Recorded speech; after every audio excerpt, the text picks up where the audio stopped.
चक्षुर्द्वितीया पुनः पार्वत्या जगनास्तलास्तनतटे शृङ्गारभारालसम् अन्यद्दूरनिरस्तचापमधना क्रोधोन्नलोदीपितं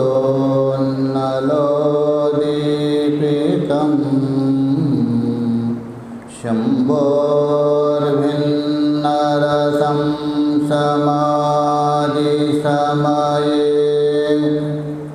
नेत्रत्रयं पातु वः।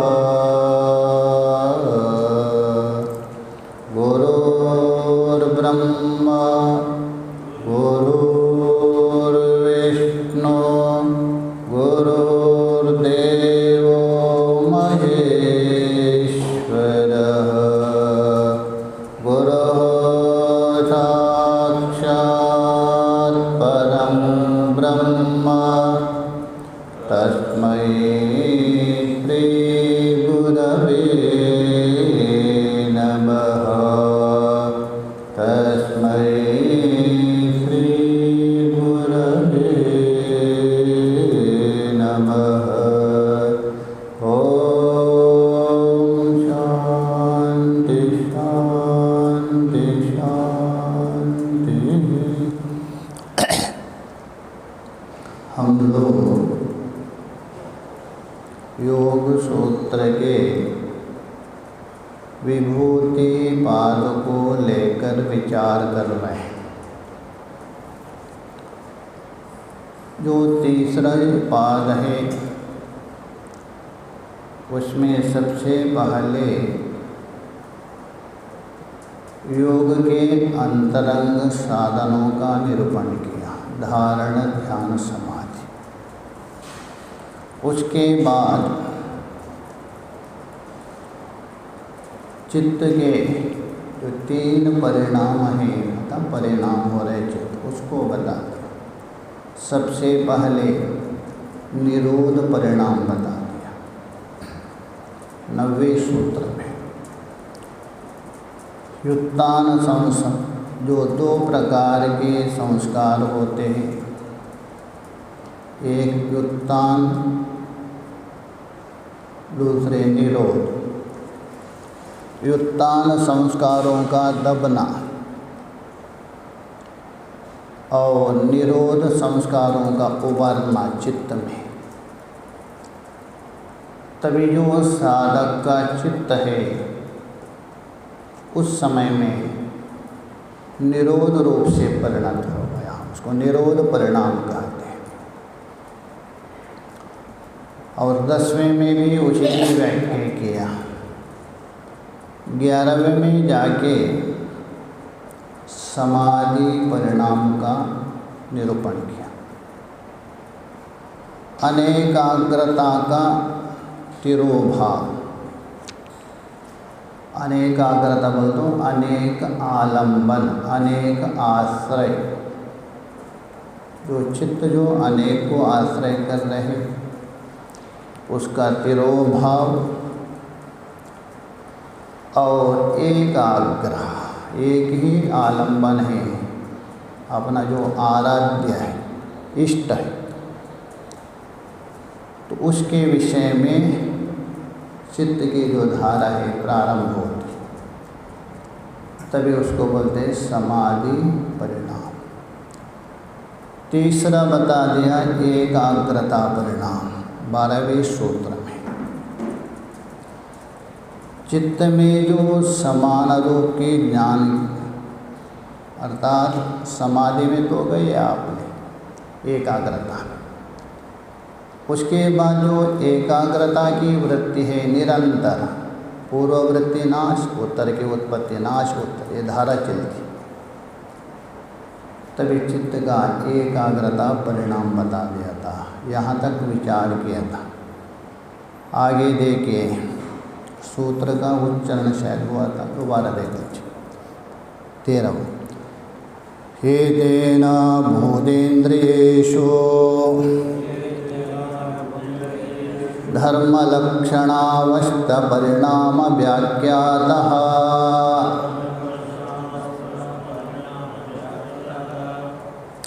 इस चित्त के जो परिणाम बता दिया, तो उस चित्त के परिणाम के निरूपण से भूत और इंद्रियों में भी निरंतर होने वाले जो परिणाम है 3 प्रकार का है। धर्म परिणाम, लक्षण परिणाम और अवस्था परिणाम, इसका भी निरूपण हो गया। भाष्य में देखिए, अभी देखिए, पहले समझ लीजिए, बाद में सरल है, फटाफट में। तो चित्त जो परिणत हो गया, चित्त में पहले व्युत्थान और निरोध संस्कार, 2 संस्कार, ये चित्त के धर्म है। इसको लेकर धर्म परिणाम माना जाता है। अलग अलग धर्म, जैसा मान लीजिए अपना शरीर देखिए, शरीर एक है। पहले धर्म तक बाल्यावस्था, उसके बाद कौन सा आ गया? यौवन आ गया। ये धर्म है शरीर को लेके, बाल्यत्व और यौवनत्व। वैसे चित्त में पहले व्युत्थान और निरोध, ये धर्म हो गए चित्त का। इनके कारण चित्त को भी परिणाम माना जाता है। और ये जो व्युत्थान और निरोध है, ये तीनों कालों में रहते, तीनों कालों में रहेगा। मान लीजिए जहाँ व्युत्थान काल है वर्तमान में, उस समय निरोध भी रहेगा, किंतु अव्यक्त रूप से, बीज रूप से रहेगा। और जिस समय में निरोध संस्कार प्रादुर्भाव हुआ, व्युत्थान संस्कार भी रहेगा, किंतु अव्यक्त रूप से।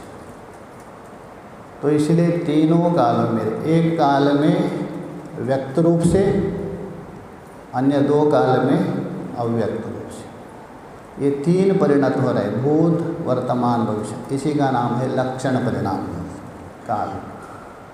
और उसी को लेकर चित्त की अवस्था हो गई। पहली अवस्था, दूसरी अवस्था करके ये अवस्था, इसको यहाँ बता देंगे, इसको वर्णन कर रहे हैं भाष्य में। देखिए, तो एतेन पद का व्याख्या कर रहे भाष्यकार। देखिए, एतेन पद से धर्मलक्षण अवस्थरूपेण पूर्वोक्तेन चित्तः परिणामेन वान्वय कर। इस सूत्र के पूर्ववर्ती सूत्र आए 9 से लेकर 12 तक, 9 से लेकर 12 तक। उनमें बताए हुए धर्म लक्षण, धर्म है, लक्षण है, अवस्था, 3 लेना। धर्म परिणाम, लक्षण परिणाम। लक्षण शब्द से यहाँ काल को बता रहे हैं। लक्ष्यते अनेन इति लक्षणम, काल का वाचक है, काल को लेके होता है, भूतकाल, वर्तमान, भविष्य को लेके।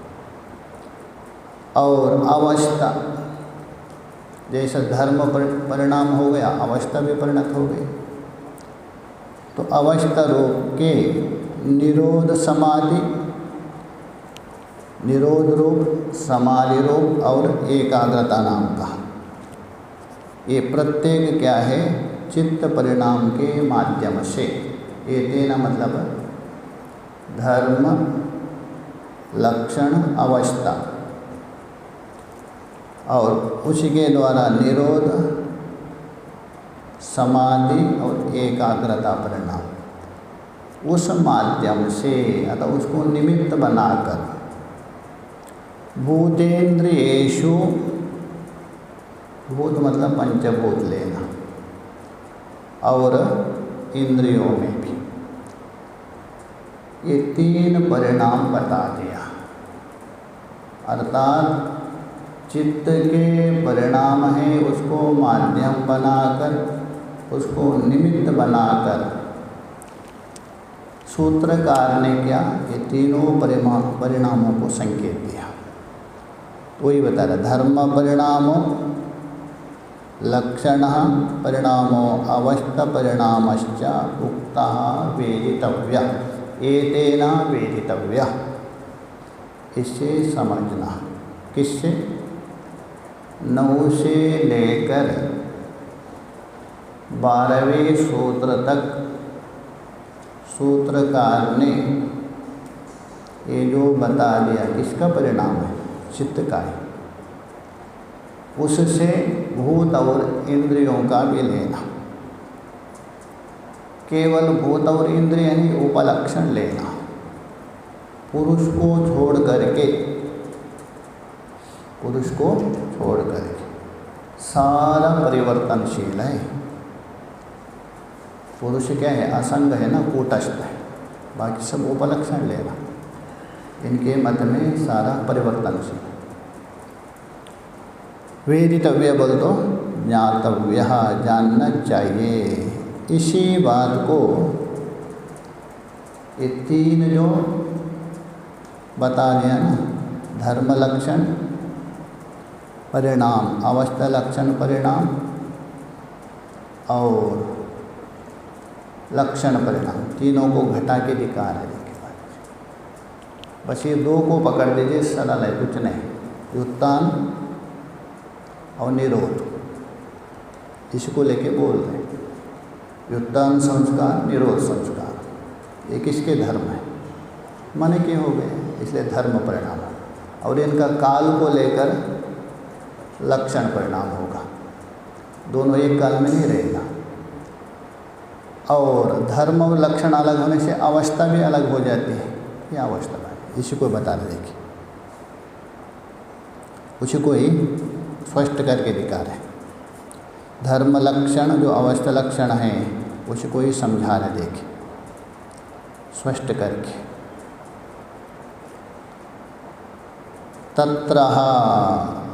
तत्र बोल तो चित्त के निरोध परिणाम के प्रसंग में, तत्र बोल तो सप्तमी है। ये जो चित्त है, मन है, उसका जो निरोध परिणाम हो रहा है, उसको लेकर सबसे पहले निरोध बताया था, उसके बाद समाधि बताया था, उसके बाद एकाग्र। उस निरोध को लेके युत्तानः निरोधयोर धर्मयोर,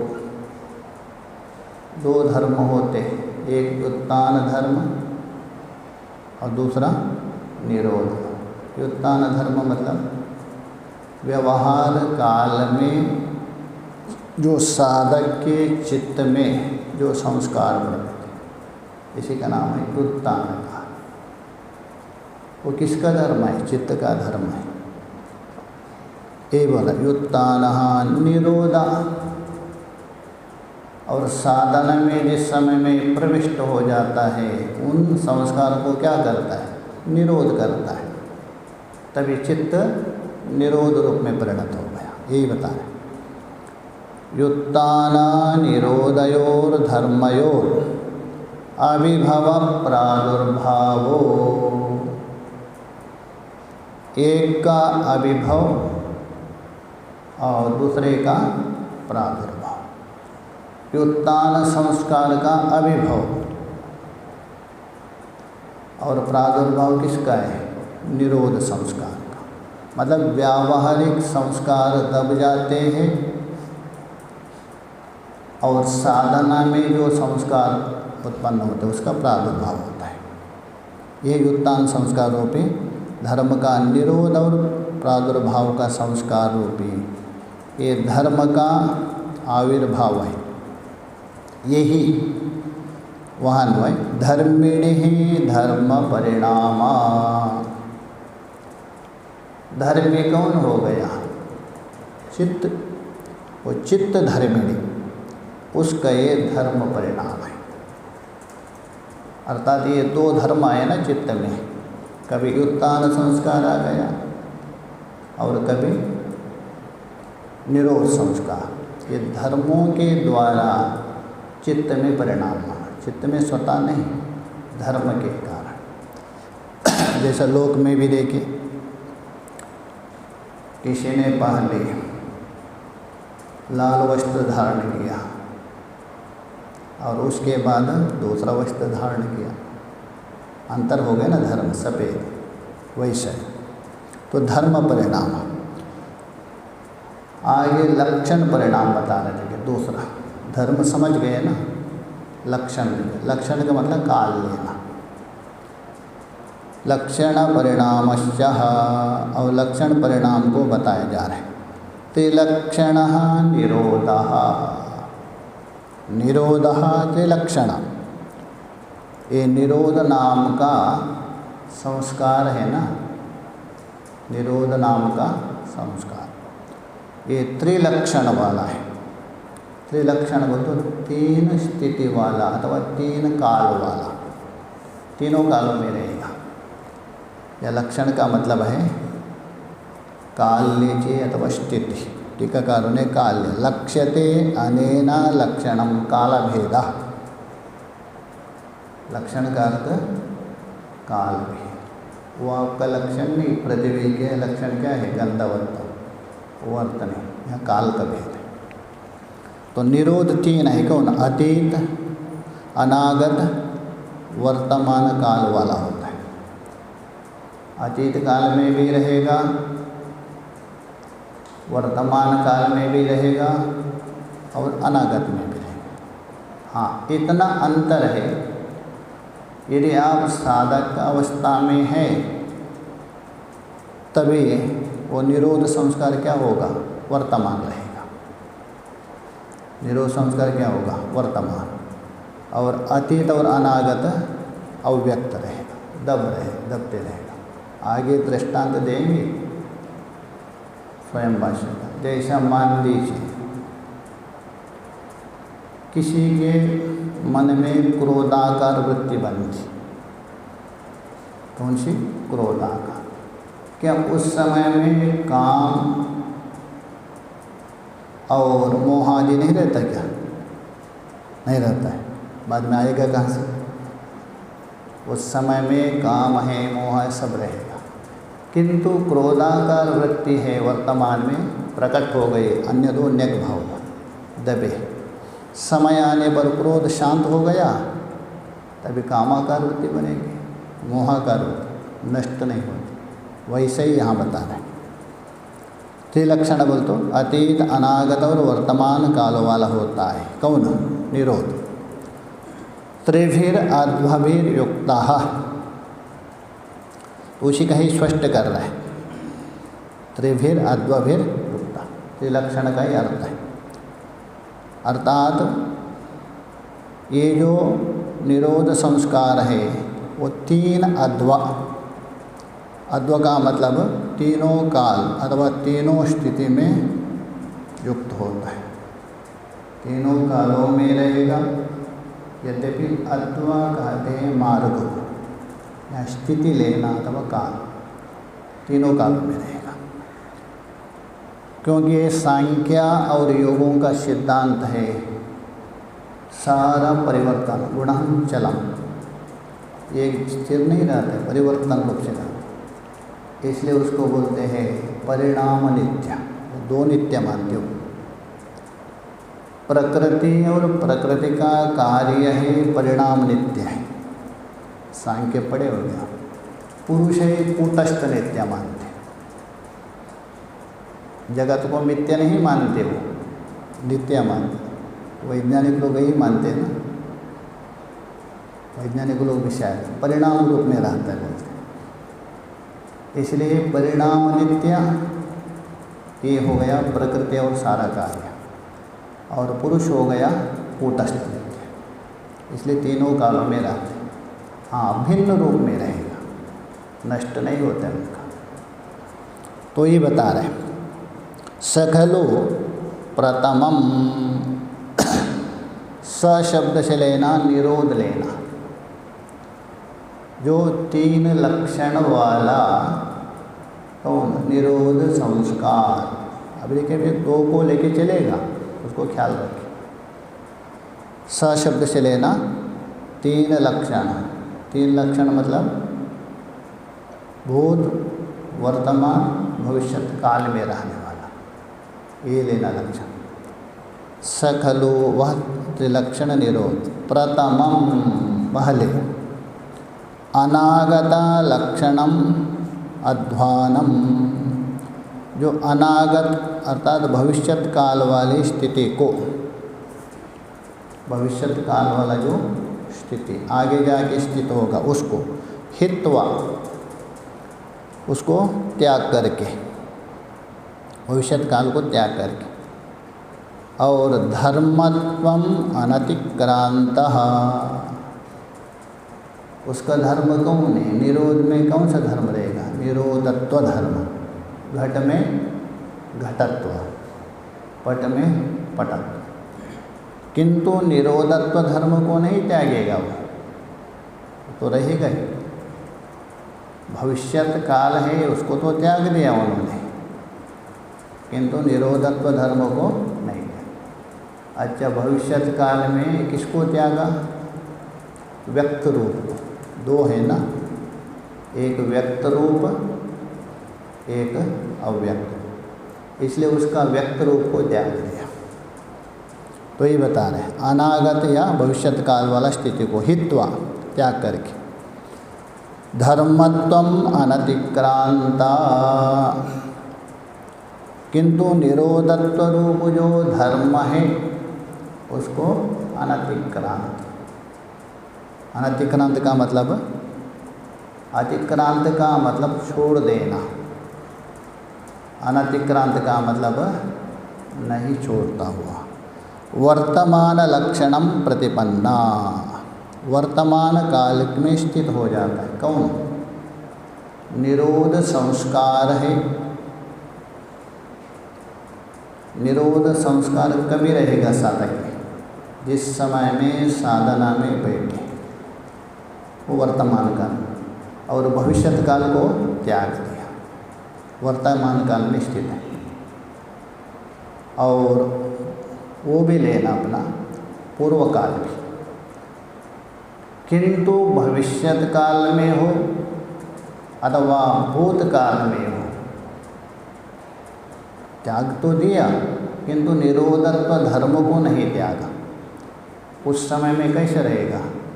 अव्यक्त रूप से रहेगा, और वर्तमान में व्यक्त रूप से रहेगा। बस इतना ही अंतर। जैसा मान लीजिए अभी हम अध्ययन कर रहे हैं, अभी अध्ययन करने से भी अध्ययनत्व धर्म हमारे अंदर है वर्तमान में, और भविष्यत काल में होने वाला भोजनत्व धर्म को अभी त्याग दिया है क्या? नहीं त्याग दिया, किंतु केवल व्यक्त रूप से त्यागा, अव्यक्त रूप से नहीं। भविष्यत में जाके वही वर्तमान होगा। अभी जो भोजन करने की जो क्रिया है हमारे अंदर, अभी किस अवस्था में है? अव्यक्त रूप से, बीज रूप में पड़ी, नष्ट नहीं हुई। वैसे ही यहाँ तो ये बोल रहे वर्तमान लक्षणम प्रतिपन्ना। वर्तमान लक्षण वो तो काल, तो वर्तमान कालिक में स्थित होता है कौन? तो व्युत्थान संस्कार। वर्तमान बोलते साधना में बैठा है उस अवस्था। यत्र, यत्र बोलते जिस स्थिति में अस्याः स्वरूपेण अभिव्यक्ति, अस्य शब्द से लेना ये निरोध संस्कार। स्वरूपेण अभिव्यक्ति, अपना निजी रूप से प्राकट्य, प्रकट होना। देखिए सभी काल में सभी वस्तु प्रकट नहीं होते, कभी कभी प्रकट होते। तो प्रकट होते समय उसका वर्तमान काल, अन्य में उसका अव्यक्त माना जाता है। एषो अस्य द्वितीय अद्वा, जो स्वरूप से वो निजी रूप को प्रकट तो स्वरूपेण अभिव्यक्ति ही, तो स्वरूप से जो अभिव्यक्त हो रहा है, येषु अश्य मतलब ये व्युत्थान संस्कार का, द्वितीय अद्वा मतलब दूसरा काल है। क्योंकि दूसरा इसलिए अतीत को लेकर भी दूसरा है, अनागत को लेकर भी क्या है, दूसरा है। तीन होता है ना, भूतकाल प्रथम हो गया, वर्तमान दूसरा हो गया, भविष्यत हो गया तीसरा। जो वर्तमान में जो है वो दूसरा काल है, पूर्व का अपेक्षा भी दूसरा है और अनागत के अपेक्षा भी दूसरा काल माना जाता है। तो ये बार येषु अश्या द्वितीय अद्वा मतलब द्वितीय स्थिति अथवा द्वितीय काल कहा दीजिए, द्वितीय काल कहा दीजिए। इस प्रकार वर्तमान भाव अर्थात वर्तमान काल की स्थिति में भी यह निरोध है ना, अतीत और अनागत लक्षण से युक्त होता है। भले ही वर्तमान काल में है वो कौन, निरोध संस्कार, क्या अतीत और अनागत में नहीं, ऐसी बात नहीं। अतीत और अनागत में भी रहेगा, अतीत और अनागत में, बस इतना है वहाँ अव्यक्त रूप से रहेगा। उसी को स्पष्ट कहा है, देखें, इसी का नाम है निरोध रूपी धर्म लक्षण। तथा अभी तक बताए किसको लेके, निरोध को लेके, आगे उत्थान को लेके बता देंगे। तथा उसी प्रकार युत्थानम अतः उत्थान नाम का धर्म, उत्थान का मतलब व्यवहार काल में होने वाला जो संस्कार, उसको उत्थान का। त्रिलक्षणम वो भी क्या है, तीन लक्षणता तीनों कालों में रहेगा। तो तीनों कालों में कैसा, जागृत में आप व्यवहार कर रहे हैं, समाधि को छोड़ दीजिए, जागृत में व्यवहार कर रहे हैं, स्वप्न में भी कर रहे हैं, सुषुप्ति में कहाँ व्यवहार, तीनों अवस्था में भी नहीं रहा है। सुषुप्ति में व्यवहार नहीं है क्या, हाँ वहाँ भी है, किंतु अव्यक्त रूप, बीज रूप में। अच्छा, यदि सुषुप्ति में व्यवहार बिल्कुल ना हो, उठने के बाद व्यवहार कहाँ से हो रहा है, इसलिए वहाँ बीज रूप में रहेगा तीनों कालों में। सुषुप्ति भी अभी भी है हमारी, किंतु अव्यक्त रूप से, क्योंकि जागृत वर्तमान है, तो सुषुप्ति क्या है, अनागत में पड़ी, रहेगा तीनों रहेगा। जैसे गुणों का नहीं बता, गीता में एक गुण प्रधान होता है, दो गुण नेक भाव होते हैं, और उनका मौका आने पर वो प्रधान होता है, दूसरे दब जाते, वैसे यहाँ भी लेना। तो इसलिए बता रहे हैं तथा युत्थानम त्रिलक्षणम, ये भी तीन काल वाला है। त्रिभीर अद्भवीर युक्ता, तीनों कालों की, अद्भव बोल तो काल लेना, तीनों कालों की स्थिति में युक्त संपन्न है, इसी का नाम है निरोध परिणाम। वर्तमान लक्षणम हित्वा, किंतु वर्तमान काल में नहीं रहेगा, कौन, युत्थान संस्कार। क्यों, वर्तमान में कौन है भी, निरोध संस्कार पड़ा है ना, वर्तमान में निरोध संस्कार होने से युत्थान संस्कार नहीं रहेगा, दोनों एक साथ नहीं रहते, दोनों एक साथ नहीं रहते, उसको छोड़ दीजिए। शुभ संस्कार और अशुभ को लेके, जिस समय में आपके अंदर शुभ संस्कार प्रकट होगा तभी अशुभ संस्कार रहेगा, रहेगा किंतु बीज रूप से, अतीत रूप में रहेगा। शुभ संस्कार दब जाएगा, अशुभ संस्कार वर्तमान होगा, ऐसे ही। इसलिए बोल रहे वर्तमान लक्षणम हित्वा, वर्तमान काल में स्थिति को छोड़ करके, धर्मत्वम अनतिक्रांतम, अपना जो धर्म है व्युत्थान संस्कार का धर्म कौन है? व्युत्थानत्व। घट में घटत्व, पट में पटत्व, मनुष्य में मनुष्य। वैसा ही व्युत्थान संस्कार में रहने वाला संस्कार कौन है? व्युत्थानत्व। उसको त्यागता नहीं है। अतीत लक्षणम प्रतिपन्नम, अर्थात वो अतीत काल को प्राप्त हो गया। वो क्या हो गया? अतीत। पहले वो भी वर्तमान था। कौन? व्युत्थान।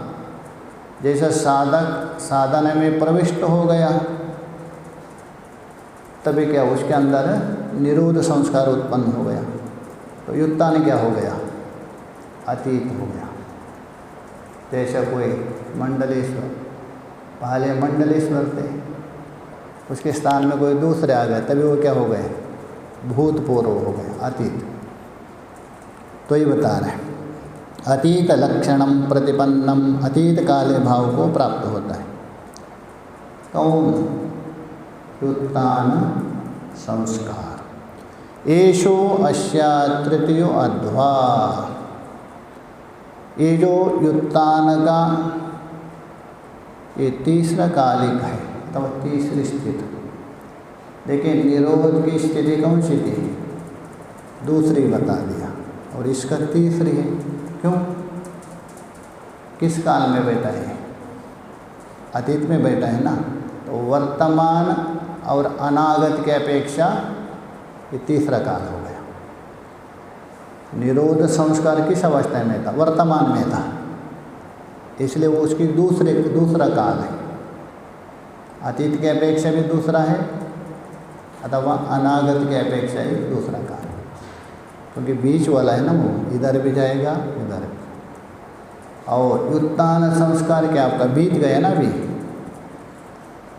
बीत गया मतलब अतीत। तो अतीत का मतलब वर्तमान और अनागत से दूर हो गया वो, इसलिए वो तीसरा काल माना जाता है। एषो अस्य तृतीयाध्वा, किसका? व्युत्थान का।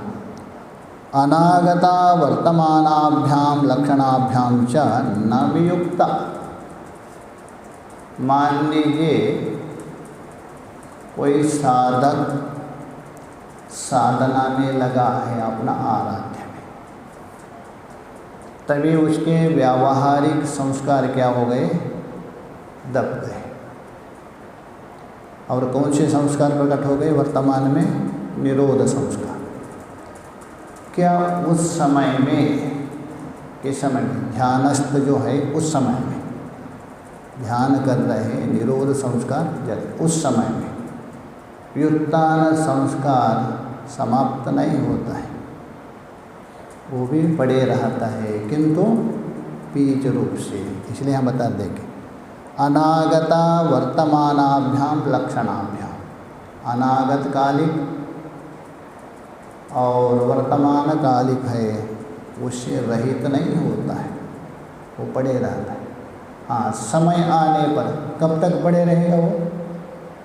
जब तक ये समाधि में है साधक, तब तक। समाधि टूट जाएगी तुरंत वो जग जाएगा, तब तक वो पड़े रहेगा। तो इसलिए न युक्ता, अतः उसे त्यागता नहीं है। इसी का नाम है धर्म लक्षण परिणाम। अब इसी व्युत्थान के वर्तमान कालिक, अभी देखिए व्युत्थान पहले किस था? भूतकालिक था ना, पहले भूतकालिक था, उसको लेके विचार किया था। और व्युत्थान वर्तमान कालिक, तो व्युत्थान वर्तमान कालिक कभी आएगा? अर्थात आपका निरोध, समाधि टूट गई, ध्यान टूट गए, तभी व्युत्थान क्या आ जाएगा? वर्तमान हो जाएगा। जब तक आप ध्यान करते रहेंगे, अपने आराध्य में मन को एकाकार से चला रहे, तब तक आपकी वृत्ति एकाग्र हो गई, निरोध चल रहा है। कब तक चलेगा वो? जब तक आप समाधि से नहीं उठेंगे। समाधि टूटते ही व्युत्थान वर्तमान हो जाएगा। अभी तक अतीत था वो, और ये टूटते तुरंत वर्तमान, वही बता रहे हैं। वो वर्तमान कालिक अभिव्यक्ति रूप द्वितीय लक्षण को बता रहे। देखिए, एवं पुनः इसी प्रकार फिर जब ये निरोध समाधि भंग हो गई, किसकी? साधक की। निरोध अवस्था था ना, वो भंग हो गई। तो निरोध भंग होने का मतलब क्या है? जो निरोध परिणाम का क्रम टूट गया, उतने में क्या करेगा? व्यावहारिक संस्कार, ध्यान से उठते, अरे चलो आज उधर काम करना है, उधर जाना है, उधर होता है क्या? नहीं। ध्यान अवस्था में सब भूल जाते हैं, उसके बाद ये हो रहा है, ये काम करना है, ये करना है, ये बाद में वर्तमान आ गए। क्या वो पहले संस्कार नहीं था? पहले भी था, किंतु समाधि संस्कार ने आपको उसको दबा के रखा था, नष्ट नहीं हुआ। नष्ट तभी होता है कभी विवेक ख्याति के बाद, तब तक नष्ट नहीं होता है। विवेक ख्याति उदय जब तक नहीं होगी तब तक नष्ट नहीं। एक दबेगा, दूसरा आएगा, एक दबेगा, चलते रहेगा, दोनों का कसाकसी चलेगा। तो ये बता रहे हैं, एवं पुनः इस प्रकार निरोध परिणाम का क्रम टूटने के समय में उपसंपद्यमानम, ये जो व्युत्थान संस्कार, व्युत्थान समझ लीजिए व्यावहारिक संस्कार, मोटे तरफ से व्यावहारिक संस्कार, जायमानम उदित होता है क्या? नहीं, कभी। चलो वो समाधि लिया, निद्रा समाधि स्थिति, निद्रा को भी कहें समाधि। निद्रा काल में आपकी वृत्ति एकाकार है कि नहीं? चाहे तो कुछ हो, अविद्याकार हो, कुछ एकाकार चल रहा है, कब तक चलेगी? तब तक कोई व्यवहार हो रहा है क्या? निद्रा भंग हो गई, तुरंत आपका जागृत का संस्कार जग जाता है। जागृत का संस्कार समाप्त नहीं हुआ था, वैसे ही यहाँ भी समाधि में बस इतना है, निद्रा है, ये है तमोगुण पूर्वक होता है। समाधि में जाते हैं सत्वगुण प्रधान होकर। निद्रा में शरीर लेटा रहता, पड़ा रहता है, समाधि में शरीर एकदम बैठे रहता है। और निद्रा में देखिए मुंह आपका खुल जाता है सुषुप्ति में, किसी के सबका थोड़ा, समाधि में नहीं, ये अंतर है। और निद्रा है अनायासेन है, समाधि है प्रयत्नपूर्वक, थोड़ा अंतर है, दोनों में एक ही है बिल्कुल। तो इसलिए बोल रहे उत्पद्यमान बोल तो उदित होता है कौन? व्युत्थान संस्कार। कभी निरोध संस्कार मतलब समाधि टूट जाती है, पुनः व्यावहारिक संस्कार जग जाता। व्युत्थानम अतः व्युत्थान रूपी धर्म अनागतम लक्षणम हित्वा, उस समय में भी अभी वर्तमान हो गए ना, वो अनागत कालिक भाव को छोड़कर उस समय में अनागत नहीं रहेगा, वर्तमान में जो रहेगा। क्या भविष्य में रहेगा क्या? नहीं, उसको छोड़ना पड़ता है। तो ये बोलते हैं धर्मत्वम अनतिक्रांतम, धर्मत्व शब्द से लेना उत्तानत्व, उस धर्म को ना छोड़ते हुए वर्तमान लक्षणम प्रतिपन्नम, अभी वर्तमान काल में स्थित होता है। कौन? व्युत्थान। पहले अतीत में था, अभी वर्तमान में आ गया। अतीत में जिस समय में था वर्तमान को छोड़ दिया, वर्तमान में जो आता है भविष्य को छोड़ना पड़ता है, ये नियम है। यत्र जिस दशा में, यत्र अस्य स्वरूप अभिव्यक्त बोल तो स्वरूपेण अभिव्यक्तो, जिस दशा में अथवा जिस काल में अथवा जिस समय में, अस्य मतलब व्युत्थान धर्म के, व्यवहारिक धर्म का अपने निजी रूप में अभिव्यक्ति होने पर सत्याम व्यापार, तभी वो व्यापार करेगा, सारा व्यवहार कभी करेगा। व्युत्थान संस्कार अव्यक्त रूप में है तभी नहीं कर सकता, और जिस समय में वो प्रकट हो गया तभी जितना भी जो व्यापार है, व्यवहार है, ये होने लगता है। जैसा अभी मैंने बताया, सुषुप्ति अवस्था में वहाँ आपका सौषुप्तिक जो संस्कार ही चलता है। उस समय में जागृत संस्कार क्या है, नेग भाव होता है, दब जाता।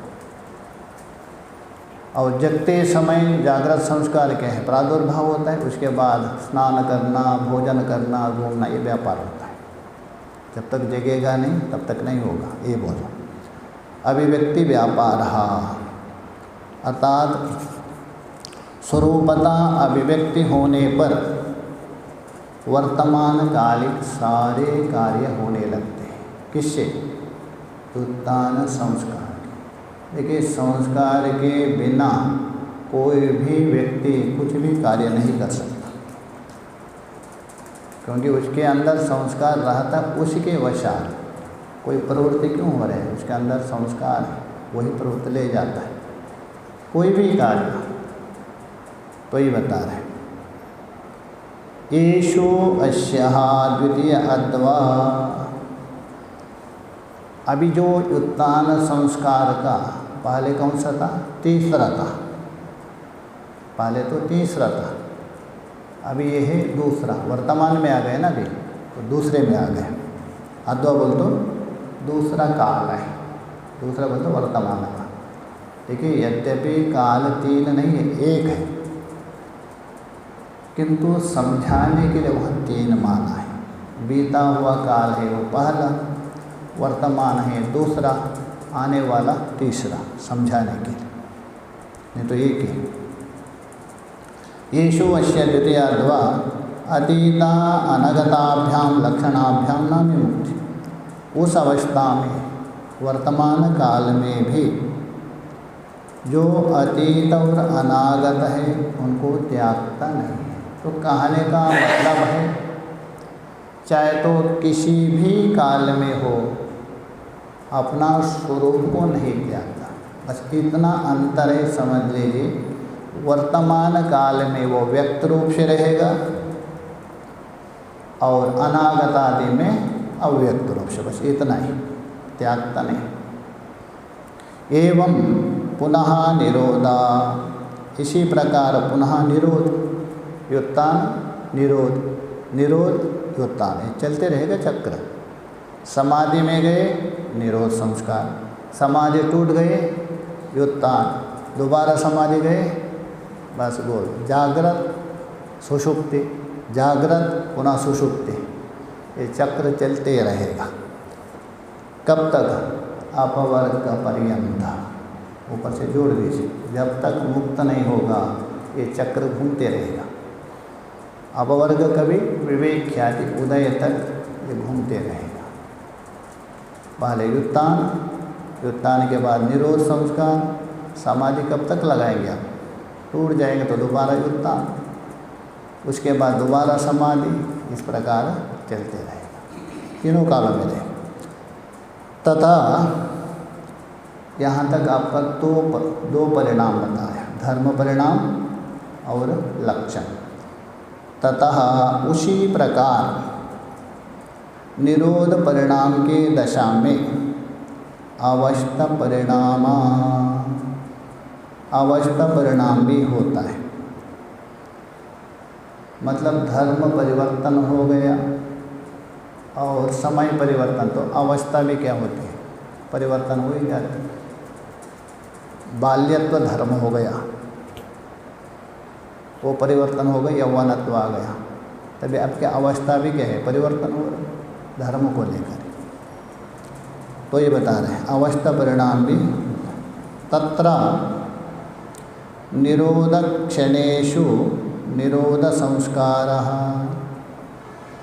उस निरोध परिणाम के दशा में अथवा ध्यानस्थ दशा, ध्यान काल में निरोध संस्कार होता है, उस दशा में निरोध क्षणेषु, चित्त का निरोध काल में, निरोध संस्कारः, उस समय में चित्त में निरोध संस्कार बलवान भवन्ति, बलवान रहेगा उस समय में उत्तान संस्कार भी, किंतु बलवान क्यों नहीं, निरोध संस्कार।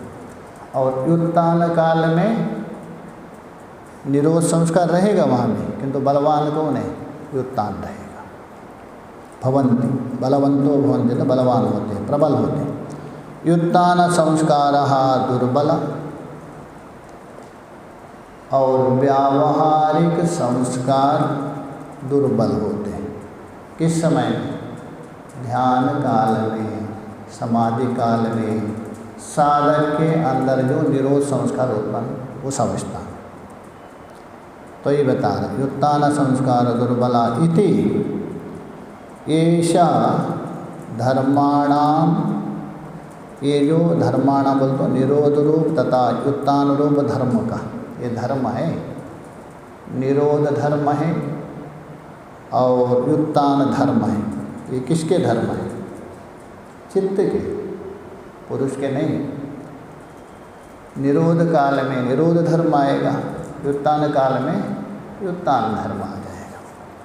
ये जो धर्म है लक्षणों के माध्यम से, ये जो धर्म है लक्षण बोलो काल, काल के माध्यम से अवस्थ परिणाम, अर्थात वो अवस्थ परिणाम कहा गया है। अवस्थ परिणाम है अर्थात वो अवस्थ रूप परिणाम भी माना है। ये चित्त की अवस्था निरोध अवस्था का है, स्वतः नहीं। धर्म और काल को लेकर चित्त की अवस्था भी बता दिया, अलग अलग अवस्था, अथवा उसी को ही भूमिका भी कहा गया। तो ये बोला धर्माणाम अवस्थ परिणाम तत्र,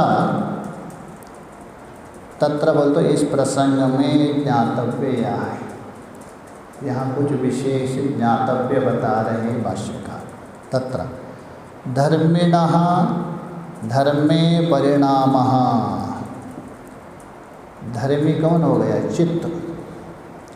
धर्मिका धर्मे परिणाम, धर्मों के द्वारा या धर्मों के रूप से परिणत होता है।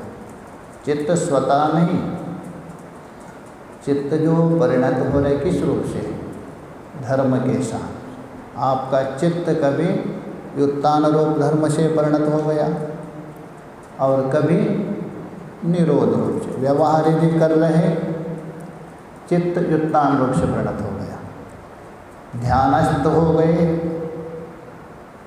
तो चित्त आपका निरोध रूप में परिणत होगा। तो ये बता रहे धर्मिणः धर्मे परिणाम, धर्मों के द्वारा या धर्मों के रूप में परिणत होता है। कौन धर्मी, धर्माणाम त्रयद्वः लक्षणे परिणामः, वो जो धर्मों का लक्षणों के द्वारा 3 प्रकार का परिणाम बता दिया। 3 मतलब भूतकालीन, वर्तमानकालीन और भविष्य। ये धर्म तीनों कालों में रहेगा, एक तो भूतकालीन, वर्तमान और भविष्य। तो ये बता रहे लक्षणानाम अवस्थ परिणामः, और लक्षणों का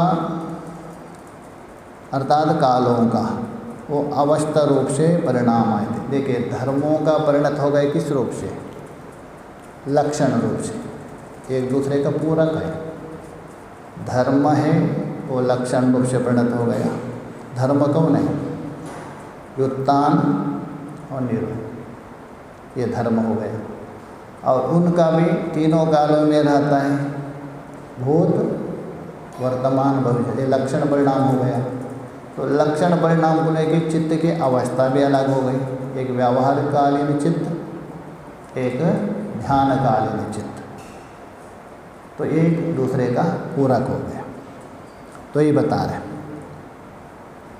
अवस्था परिणाम इति, ये अवस्थाओं के द्वारा परिणाम। एवं इस प्रकार से धर्म लक्षण अवस्था परिणामे शून्यम गुणवृत्तम क्षणमपि नावतिष्ठते।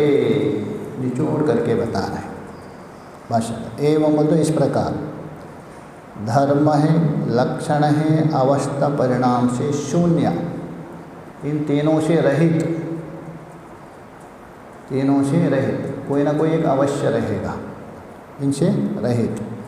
गुणवृत्तम बोल तो गुणों का व्यवहार, क्षणमपि नावतिष्ठते, गुणों का जो व्यवहार है इन तीनों से रहित होगा नहीं। हाँ, कभी धर्म रूप से रहेगा, कभी लक्षण रूप से रहेगा, कभी अवस्था, ये अलग बात है, इनके बिना नहीं रह सकता। क्यों? पीछे भी बताया था, हेतु दे रहे हैं। चलंच गुणवृत्तम, क्योंकि गुणों का स्वभाव, वृत्त मतलब स्वभाव, गुणों का स्वभाव कैसा है? चल है, चंचल होता है। गुणों का स्वभाव चंचल है, एक जैसा नहीं रहेगा, कभी सत्वगुण, कभी रजोगुण, तमोगुण। उसी प्रकार चित्त भी हमारा कभी उत्तान काल, कभी समाधि काल, इस प्रकार चलते रहेगा। गुणस्वभाव्यम तो गुणानाम प्रवृत्ति कारणम, वहाँ अन्वय कर दीजिए। गुणस्वभाव्यम तो गुणानाम प्रवृत्ति कारणम, स्वभाव एवं स्वभाव्य, कोई अलग नहीं, स्वभाव ही स्वभाव्य है। यहाँ स्वार्थ में क्या है? गुणों का स्वभाव ही प्रवृत्ति या परिणाम के प्रति कारण होता है। जो भी प्रवृत्ति हो रहे, जो परिणाम हो रहे, क्यों? गुणों का स्वभाव है। गुण इतना चंचल है, इसलिए कोई ना कोई आपको मानना, धर्म परिणाम रूप मान लीजिए, लक्षण मान लीजिए, अथवा अवस्था। कब तक? जब तक मुक्त नहीं होगा तब तक ही होते रहेगा। हाँ, जिसके अंदर उत्तान संस्कार ज़्यादा है वो व्यवहार में ज़्यादा प्रवृत्त होगा, और जिसके अंदर साधना का बल ज़्यादा है वो निरोध में ज़्यादा प्रविष्ट होगा। वो भी कब तक रहेगा? अंततः जाके व्यवहार, इसलिए चलते रहेगा तीनों। तो ये बता रहे हैं। इसी प्रकार ये तेना मतलब ये चित्त का 3 प्रकार का परिणाम बताया। धर्म को लेकर धर्म परिणाम, काल को लेकर लक्षण परिणाम, और इनको लेकर अवस्था परिणाम। एतेना भूतेन्द्रियेषु, इसके द्वारा 5 महाभूत और इंद्रियों में भी धर्म धर्मी भेदात्, धर्म और धर्मी के भेद के दृष्टि से एक धर्मी रहेगा, एक धर्म रहेगा। हाँ, इतना अंतर है, धर्म और धर्मी में है ना, अत्यंत भेद भी नहीं है, अत्यंत अभेद भी नहीं। नैयायिक मानते, भेद मानते, वो छोड़ दीजिए, उनकी भोपड़ी पता नहीं। वेदांती और ये लोग हैं ना, गुणगुण्यादीनाम भेदा भेदा, मधुसूदन सरस्वती जी अद्वैत स्थिति में बता, गुण और गुणी में भेदा भेद है। भेद इसलिए है, आप प्रयोग करते हैं नील कमल, 2 प्रयोग कर रहे हैं ना, नील कमल। नील हो गया विशेषण, कमल हो गया विशेषण, किंतु कमल को छोड़ करके नील नहीं रहता है, इसलिए अभेद भी। तो ये बोला धर्मी, इस प्रकार धर्म और धर्मी में भेद के दृष्टि से त्रिविधा परिणामा, 3 प्रकार के परिणाम वेदितव्य, समझना चाहिए। इसको धर्म और धर्मी के भेद से, धर्म लक्षण, धर्म परिणाम, लक्षण परिणाम और अवस्था, ये समझना चाहिए इस प्रकार। और परमार्थस्तु, पारमार्थिक दृष्टि से, विचार के दृष्टि से बता रहे भाष्यकार। अर्थात वस्तुता तो एक एव परिणाम, 3 है ही नहीं, एक ही परिणाम है। अभी तो गिना दिया ना 3, धर्म है, लक्षण है, अवस्था कर, वास्तव में एक ही है, एक ही परिणाम होता है। अर्थात धर्म का ही परिणाम आविर्भूत और तिरोभूत हो रहे हैं ना, बस यही है। आविर्भूत तिरोभूत। आविर्भूत किसका? निरोध का। तिरोभूत किसका? उत्थान का। बस यही परिणाम। इसको लेकर समझाने के लिए आपको भेद के वास्तव में एक ही है। धर्मी स्वरूप मात्रो ही धर्म, स्पष्ट कर रहे हैं। धर्मी स्वरूप मात्रो ही धर्म। जो धर्म है ये धर्मी का स्वरूप है, धर्मी से अलग नहीं है। कोई भी जो धर्म है ये धर्मी का स्वरूप होते हैं, उससे अलग नहीं होते। एषः धर्मी विक्रिय एवः, ये सारे परिणाम तीन दिखाए ना, धर्म, लक्षण और अवस्था। धर्मी विक्रिय एवः, धर्मी का विकार ही अर्थात धर्मी का परिणाम ही, उससे अलग नहीं। हाँ, धर्म द्वारा प्रपंचते है तो धर्मी का ही है, चित्त का ही है, किंतु धर्म को माध्यम बनाकर, धर्म को निमित्त बनाकर वो त्रिविध परिणाम बता रहे हैं। ये सब किसका है तो चित्त का है। जैसा बचपन हो, जवान हो, बुढ़ापा, ये किसका है? एक शरीर का ही परिणाम है, किंतु बचपन है, जवान है, बुढ़ापा को लेकर इसको तीन मान लिया। बाल्यावस्था है शरीर की, और यौवन अवस्था है, वृद्धावस्था। ये तीनों है किसकी? चित्त की। वैसे ही ये सब चित्त का है। धर्मों को लेकर यहाँ भेद कहा गया, यही बता रहे। तत्र धर्मिणी वर्तमानस्य धर्मस्यैव अतीत अनागत वर्तमानेषु अद्वासु भाव अन्यत्वम। तत्र बोल तो धर्मी के इस परिणाम के दशा में, चित्त के परिणाम के दशा में, धर्मिणी वर्तमानस्य, धर्मी मतलब चित्त में रहने वाले जो धर्म को, अतीत अनागत वर्तमानेषु अद्वासु, अतीत काल, अनागत काल और वर्तमान कालों में भाव अन्यत्वम भवति, भाव परिवर्तन होता है, उनका भाव तो परिवर्तन होगा, न तो द्रव्य अन्यत्वम, चित्त का भाव को अलग अलग बना दिया। पहले चित्त का भाव व्युत्थान अवस्था थी, बाद में चित्त का भाव क्या हुआ? निरोध।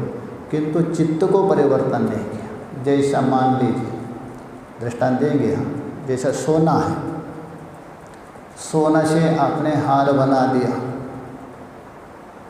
और उसी सोना से बाद में कुंडल बना दिया, उसका भाव अलग हुआ, किंतु सोने को अलग नहीं किया। इसको लेकर आगे विचार करें। ओम पूर्णमदः पूर्णमिदं